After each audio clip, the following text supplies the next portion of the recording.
Hi friends, welcome to சிவியா times. இன்னைக்கு நம்ம வீடியோவில் நம்ம தோட்டத்து வாட்டர் ஆப்பிள் அறுவடையை பற்றி பார்க்க போகிறோம். நீங்கள் நம்ம சேனலை ஃபஸ்ட் டைம் பார்க்குறவங்களா இருந்தால் சப்ஸ்கிரைப் பண்ணிக்கோங்க. அப்படியே பக்கத்தில் இருக்க பெல் பட்டனை ப்ரெஸ் பண்ணிவிட்டு அதில் ஆளுங்கிற ஆப்ஷனையும் செலக்ட் பண்ணிக்கோங்க. இப்போ வாங்க நம்ம வீடியோக்குள்ளே போகலாம்.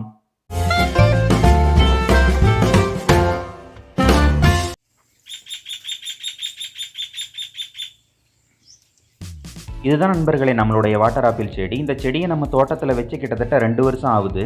நம்ம தோட்டத்தில் இருக்கிற மற்ற செடிகளை கம்பேர் பண்ணும்போது இந்த வாட்டர் ஆப்பிள் செடியுடைய வளர்ச்சி ரொம்பவே நல்லா இருக்குது.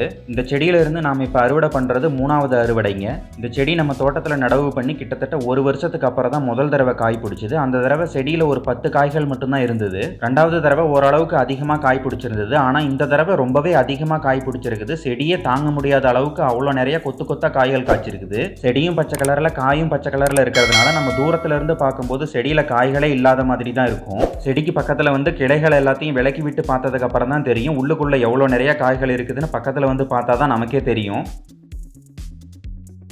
இன்னைக்கு வாட்டர் ஆப்பிள் அறுவடை பண்ணுறதை பார்க்கறதுக்கு என்னுடைய பையனும் கூட வந்துட்டான். இவனுக்கு இந்த பழம்னா ரொம்பவே பிடிக்கும். இவனுக்காகவே இந்த செடியிலிருந்து தொடர்ந்து நமக்கு காய்கள் கிடைச்சிக்கிட்டு இருக்குது.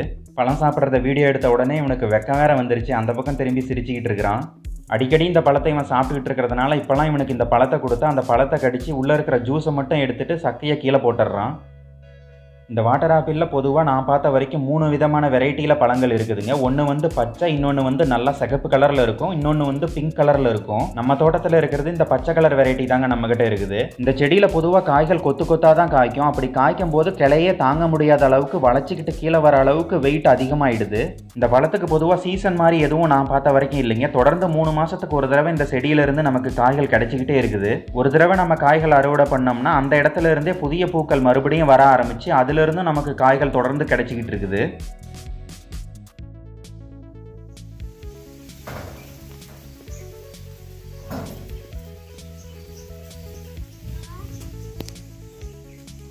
இந்த செடியை பொறுத்த வரைக்கும் காய்கள் நல்லா பழுக்க ஆரம்பிச்சிருச்சுன்னா செடியில் காய்கள் நிற்க மாட்டேங்குதுங்க, கீழே விழுந்துருது. இங்கே பார்த்தீங்கன்னா எவ்வளோ காய்கள் கீழே விழுந்துருக்குதுன்னு பாருங்கள்.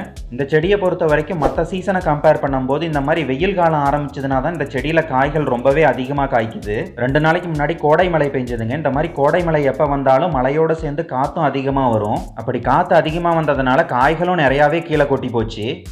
இந்த மரத்திலேயே ஒரு ஓரமாக பழங்களுக்கு இடையில் பார்த்தீங்கன்னா தேனீக்களும் தேனீ கூடு கட்டிக்கிட்டு இருக்குது. அது ஒரு ஓரமாக இருந்துக்கிட்டு போகுது. அதை டிஸ்டர்ப் பண்ணாமல் நாம் இன்றைக்கி காய்களை மட்டும் அறுவடை பண்ணிக்கலாம். இதோடைய காய்கள் பிஞ்சாக இருக்கும்போது பார்த்தோம்னா நல்லா டார்க் க்ரீன் கலரில் இருக்குங்க. இதுவே நல்லா திரண்டு பழுக்கிற ஸ்டேஜுக்கு வந்ததுன்னா இது டார்க் க்ரீன் கலரில் இருந்து லைட் க்ரீன் கலருக்கு மாறும். இப்போ பார்த்தோம்னா நம்ம செடியில் இருக்கிற எல்லா காய்களும் பார்க்கும்போது லைட் க்ரீன் கலரில் தான் இருக்குது. எல்லாமே சாப்பிட்ற ஸ்டேஜுக்கு வந்துருச்சு, நல்லாவே பழுத்துருச்சு. அதனால தான் இனிமேல் விட்டோம்னா எல்லா காய்களும் கீழே விழுந்து வேஸ்ட்டாக போயிடும் அப்படிங்கிறதுக்காக செடியில் இருக்கிற எல்லா பழுத்த பழங்களையும் அறுவடை பண்ணலான்ட்டு வந்திருக்கிறோம். நான் எப்போ எங்கே போனாலும் என்னுடைய பையனும் என் பின்னாடியே வந்துடுவான். அதனால் இன்றைக்கி நான் காய் பறிக்க போகிறேன்னு தெரிஞ்சுக்கிட்டு என் பின்னாடியே வந்துட்டான் அவனும் காய் பறிக்கலான்ட்டு. பொதுவாக இந்த வாட்டர் ஆப்பிள் பழம் ஊர் சைடில் கிடைக்கிறது கொஞ்சம் கஷ்டம் தான். எல்லா இடத்துலையும் கிடைக்காது. இது ஒரு சில பேர் தான் இப்போ இதை பயிரிட்டுக்கிட்டு இருக்கிறாங்க. அதனால் நம்ம வீட்டுக்கு வரவங்களும் நம்ம காட்டுக்கு வேலைக்கு வரவங்களும் இந்த மரத்தை பார்த்துட்டு இதில் இருக்கிற காயை வித்தியாசமாக பார்ப்பாங்க. இது என்ன காயின்னு எங்ககிட்ட கேட்பாங்க. இது சாப்பிட்லாமான்னு கேட்பாங்க. நாங்கள் அவங்கக்கிட்ட இதை ஒரு டைம் ட்ரை பண்ணி பாருங்கள், பறித்து சாப்பிட்டு பாருங்கன்னு சொல்லுவோம். சாப்பிட்டு பார்த்துட்டு ரொம்பவே நல்லா இருக்குது, இது என்ன பழம் அப்படின்னு கேட்பாங்க. அதுக்கப்புறம் அவங்க கிட்ட இந்த பழத்தை பற்றி பொறுமையாக நான் எக்ஸ்பிளைன் பண்ணிக்கிட்டு இருப்பேன். செடி எங்கே வாங்கினீங்கன்னு விசாரிப்பாங்க. அப்புறம் சொல்லி அனுப்பி விடுவேன் இந்த இடத்துல செடி கிடைக்குது அப்படின்னு சொல்லி.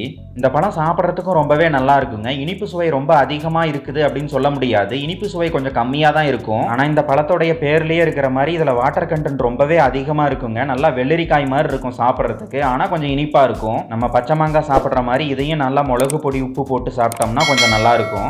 அது போக இந்த பழத்தில் ஜூஸ் போட்டு குடித்தாலும் ரொம்பவே நல்லா இருக்கும்னு சொல்கிறாங்க. ஆனால் நான் இது வரைக்கும் ஜூஸ் போட்டு குடிச்சதில்லை. இனிமேல் தான் ட்ரை பண்ணி பார்க்கணும்.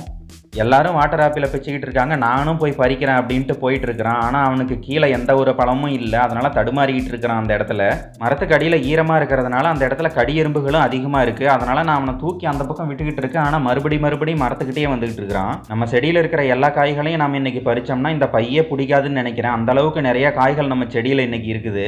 பெரும்பாலும் செடியில் இருக்கிற எல்லா காய்களும் பழுக்கிற ஸ்டேஜுக்கு வந்துருச்சு. இப்போ பாருங்க புதிய பூக்களும் மறுபடியும் இந்த செடியிலிருந்து வந்துகிட்டு இருக்குது. இந்த எல்லா பூக்கள்ல இருந்தும் மறுபடியும் பிஞ்சுகள் வர ஆரம்பிச்சு இனி ஒரு 2லிருந்து 2.5 மாசத்துக்குள்ள மறுபடியும் அறுவடைக்கு தயாராகிடும்.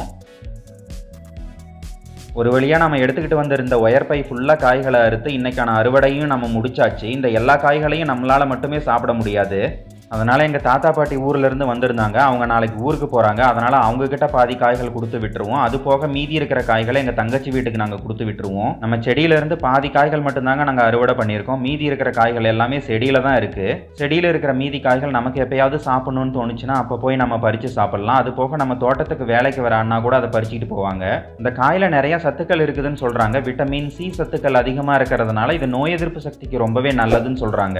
அதுவும் போக இது வெயில் சீசன்கிறதுனால நம்ம எவ்வளோதான் தண்ணி குடித்தாலும் சரி நமக்கு தாகமே அடங்க மாட்டேங்குது. ஆனால் இந்த பழத்துல இருந்து ஒரு 2 பழம் சாப்பிட்டோம்னாலே போதும், தண்ணி குடிச்சதுக்கு சமமாக இருக்குது. இந்த வீடியோ பார்த்துக்கிட்டு இருக்கிற நண்பர்கள் உங்கள் வீட்டில் யாருக்கிட்டையாவது இந்த மாதிரி வாட்டர் ஆப்பிள் செடி இருக்குதான்னு சொல்லுங்கள். அதுவும் போக அது என்ன விதமான வாட்டர் ஆப்பிள்னு சொல்லுங்கள். பச்சையா இல்லை சிகப்பு கலரான்னு சொல்லுங்கள். அவ்வளோதான் நண்பர்களே இன்னைக்கான வீடியோ. இந்த வீடியோ உங்களுக்கு பிடிச்சிருந்ததுன்னா லைக் பண்ணுங்கள், உங்கள் ஃப்ரெண்ட்ஸுங்களுக்கு எல்லாத்துக்கும் ஷேர் பண்ணுங்கள். மறக்காமல் நம்ம சிவ்யா டைம்ஸ் சேனலுக்கு சப்ஸ்கிரைப் பண்ணுங்கள். தேங்க்யூ.